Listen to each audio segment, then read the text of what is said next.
Ever wondered how websites know what you're doing, perfectly tracking every click and action?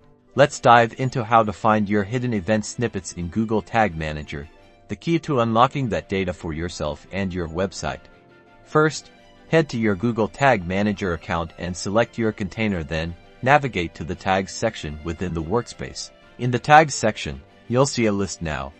You're hunting down your event snippets, the signals that tell Google Tag Manager to track a specific user action on your site. These snippets aren't always obvious. They have a name. Their description will tell you more about its function, and it will also tell you what trigger it is linked with. Some tags might be easily recognized, like those for button clicks or form submissions. Other tags, however, might be less explicit. Utilizing more technical terms, the best way to find those specific tags is to know what kind of interactions you want to track. Make sure the trigger is also properly set up to identify the website's pages, elements that you want to track. Click on a tag to display all of the details. Navigate to the triggering section to see all the triggers set. From then, you know exactly what triggers your tag and what your tags track within your website.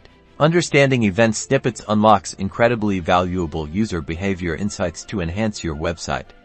Now you know how to begin tracking what matters most on your website. Good luck.